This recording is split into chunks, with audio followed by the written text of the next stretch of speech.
Baik, halo, assalamualaikum warahmatullahi wabarakatuh.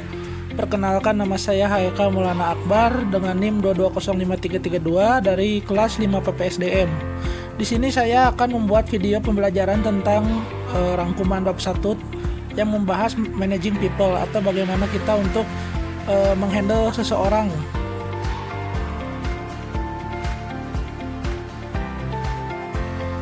Baik, untuk yang akan dibahas di sini ada 6. Yang pertama yaitu adalah Human Resource Management atau HRM, atau Indonesianya yaitu manajemen sumber daya manusia. Yang kedua, Human Capital Management atau manajemen modal manusia. Yang ketiga yaitu Role of the HR Function atau peran fungsi SDM. Lalu keempat, The Role of the HR Practitioner atau peran praktisi SDM. Lalu kelima yaitu role of the frontline manager atau peran manajer lini terdepan. Yang terakhir yaitu adalah international HRM atau manajemen SDM internasional.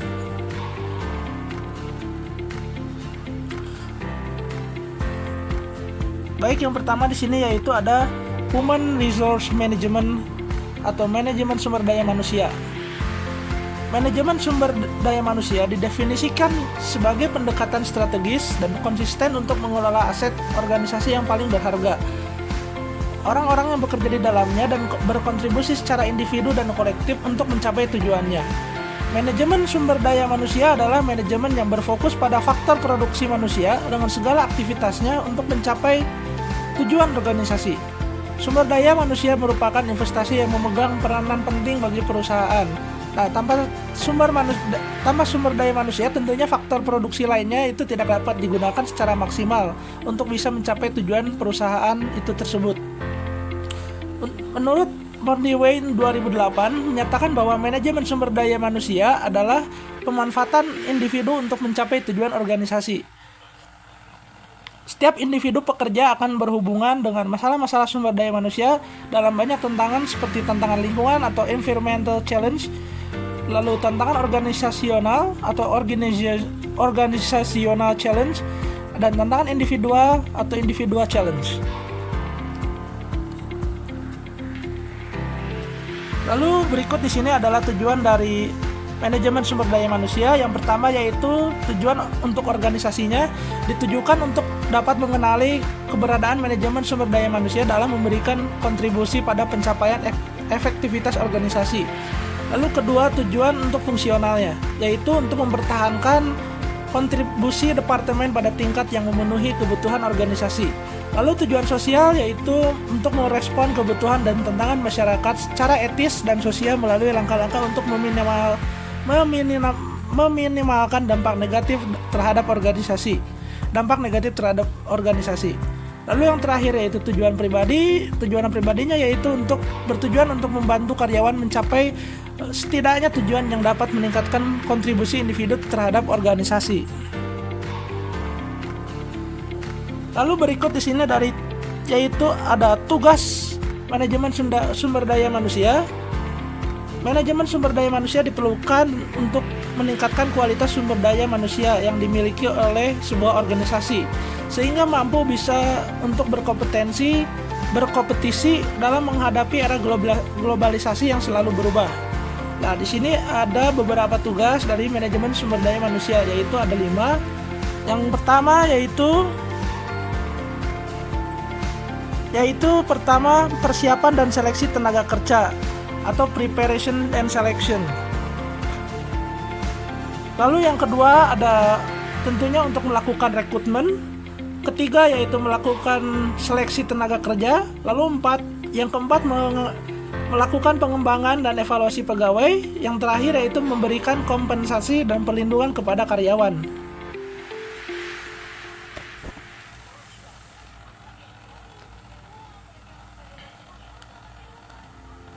Lalu berikut ada dari peran manajemen sumber daya manusia. Peran manajemen sumber daya manusia adalah tindakan regulasi yang komprehensif untuk menjalankan usaha bisnis profesional untuk mencapai tujuan bisnis yang diinginkan.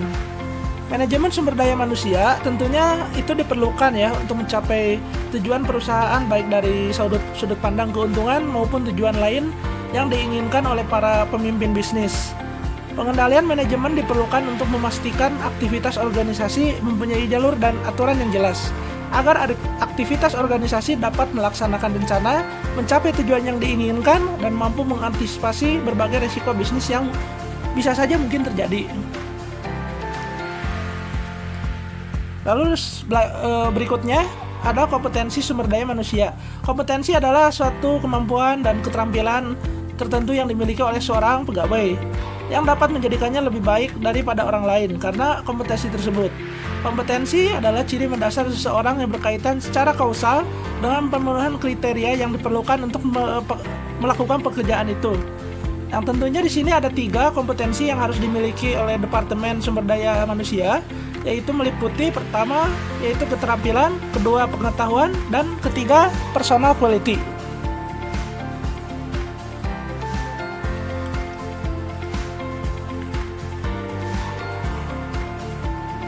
Lalu selanjutnya yaitu adalah dari Human Capital Management atau manajemen modal manusia.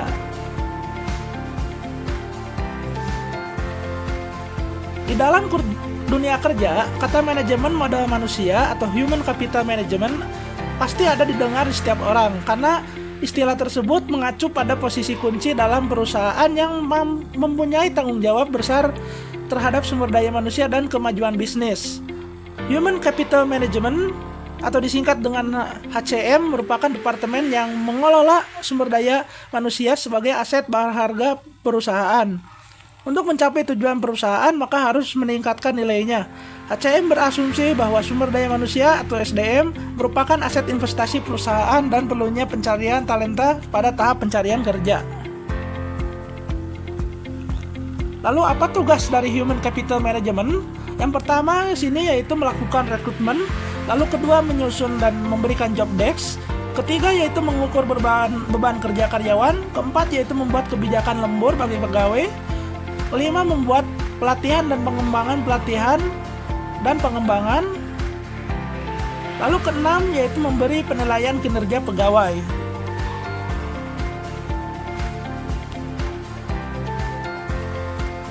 Lalu manfaat dari Human Capital Management yaitu tentunya bisa meningkatkan kepuasan karyawan-karyawan, lalu kedua meningkatkan engagement, lalu ketiga meningkatkan ROI, lalu keempat tentunya bisa melakukan rekrutmen yang tentunya lebih baik, lalu yang terakhir yaitu memperkuat budaya organisasi.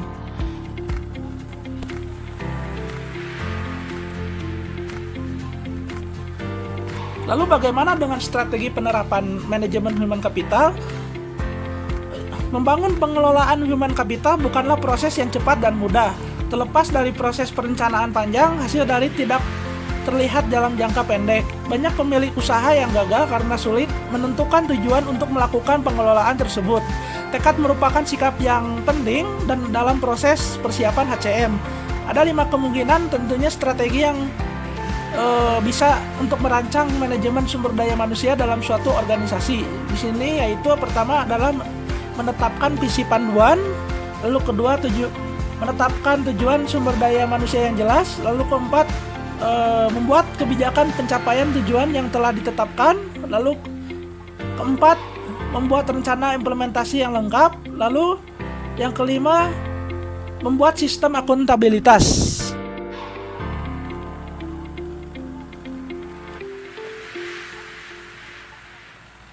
Baik, lalu selanjutnya di sini ada role of the HR function atau peran fungsi SDM. Yang pertama yang di sebelah kiri yaitu adalah peran dari SDM, yaitu pertama menjadi pilar keberhasilan organisasi.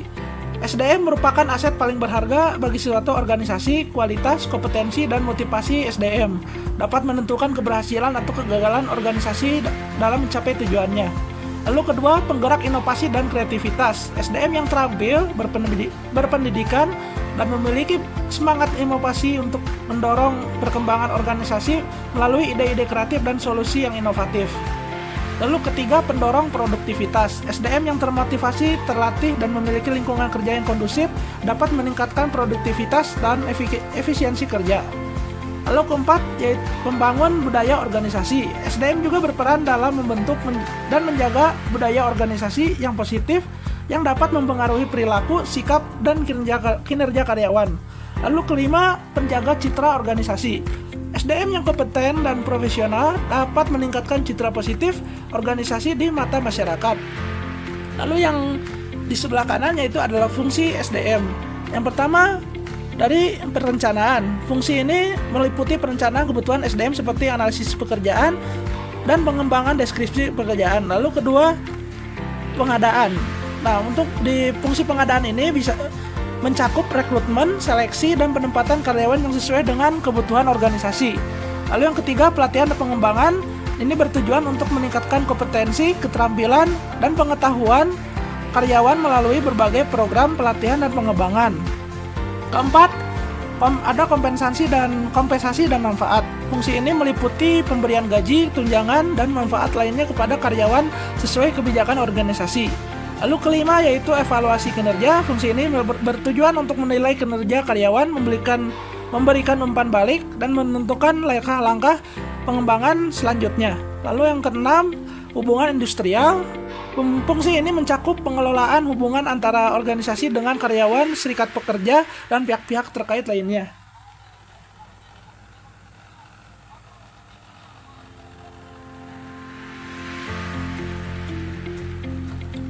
Lalu berikutnya di sini ada peran praktisi sumber daya manusia. Peran praktisi sumber daya manusia tentunya sangat krusial ya dalam menghadapi tantangan teknologi digital dan fenomena disruption. Nah, tentunya nih para praktisi ini mereka bertanggung jawab untuk mengembangkan dan melatih sumber daya manusia yang kompeten, berdaya saing serta siap beradaptasi dengan perubahan. Praktisi SDM juga berfungsi sebagai mitra strategis, membantu perusahaan merumuskan strategi bisnis dan meningkatkan produktivitas karyawan. Selain itu, mereka juga harus menciptakan lingkungan kerja yang mendukung kesejahteraan karyawan dan menjaga hubungan industri yang baik. Nah, di sini ada 4 fungsi utama dari manajemen sumber daya manusia, yaitu yang pertama, fungsi dan peran perencanaan, yaitu pengadaan dan pengembangan tenaga kerja. Lalu kedua, fungsi dan peran strategi dan organisasi. Lalu fungsi dan peran pengelolaan imbal jasa, dan terakhir fungsi dan peran pengelolaan perubahan. Sementara itu, kompetensi utama yang dipersyaratkan untuk menjadi praktisi sumber daya manusia adalah kompetensi teknis. Yang pertama, kompetensi teknis sumber daya manusia dalam bidang perencanaan, pengadaan dan pengembangan tenaga kerja. Lalu kedua, kompetensi strategik sumber daya manusia.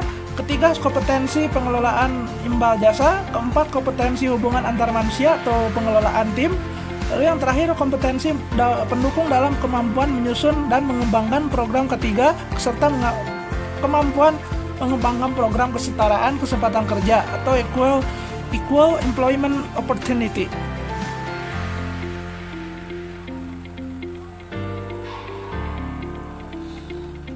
Lalu di sini ada role of the frontline manager atau peran manajer terdepan atau peran manajer lini terdepan. Anderson 1973, Bahler 1994, Crampton et al 1994, Leibowitz dan Schulzberg 1981 dan Mayo 1991 itu mencoba untuk mendefinisikan peran dari manajer lini berkaitan dengan pengembangan karir. Berbagai tugas diuraikan pada kategori utama, yaitu berbagai konsep promosi pengembangan karir untuk para karyawan, waktu yang dibutuhkan oleh para karyawan secara individual terhadap berbagai hal dalam pengembangan karir, dan tindakan yang diambil bagi pengembangan karyawan. Nah, untuk manajer lini ini perlu memimpin operasi dan hasil kerja sambil juga mengelola sumber daya manusia. Peran mereka juga tentunya berperan penting dalam penerapan kebijakan organisasi dan pengembangan tim mereka. Manajer lini juga merupakan kunci untuk mereka untuk menyampaikan strategi organisasi, dan penting juga untuk bagi manajer memiliki hubungan positif dengan anggota tim mereka. Manajer membutuhkan dukungan untuk mengembangkan keterampilan sumber daya manusia yang penting untuk membina hubungan ini. Lalu yang sini ada yang terakhir yaitu ada international HRM atau manajemen SDM internasional. Manajemen sumber daya manusia internasional atau disingkat dengan MSDMI adalah proses memperkerjakan, mengembangkan, dan memberi penghargaan orang di dalam organisasi internasional atau global. Hal ini melibatkan manajemen sumber daya manusia secara mendunia.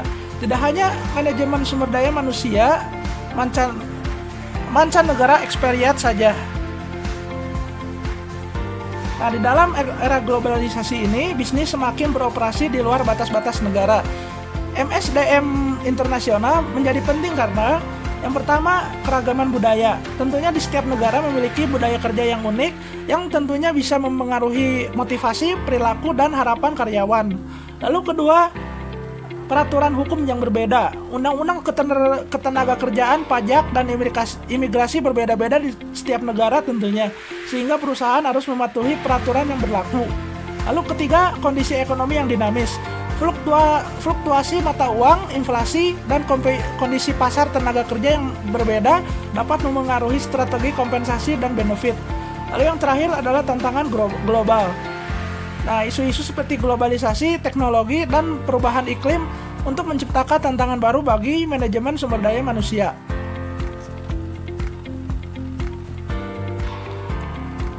Lalu selanjutnya fungsi utama MSDM internasional yaitu pertama, perencanaan sumber daya manusia, merencanakan kebutuhan tenaga kerja baik untuk posisi manajemen ataupun non-manajemen di berbagai lokasi. Lalu kedua, perekrutan dan seleksi, mencari, merekrut, dan menyeleksi karyawan yang memiliki kualifikasi yang tepat dan sesuai dengan budaya perusahaan. Lalu ketiga, orientasi dan sosialisasi, membantu karyawan baru beradaptasi dengan budaya perusahaan dan lingkungan kerja yang baru. Lalu keempat, pengembangan karyawan, menyediakan program pelatihan dan pengembangan untuk meningkatkan kompetensi karyawan. Kelima, kompensasi dan benefit, merancang sistem kompensasi dan benefit yang kompetitif dan adil. Lalu keenam, penilaian kinerja, mengevaluasi kinerja karyawan secara berkala dan memberikan umpan balik. Dan yang terakhir, relasi industrial, mengelola hubungan dengan serikat pekerja dan organisasi tenaga kerja. Baik, mungkin sekian dari saya. Mohon maaf bila ada persalahan dalam kata. Wassalamualaikum warahmatullahi wabarakatuh.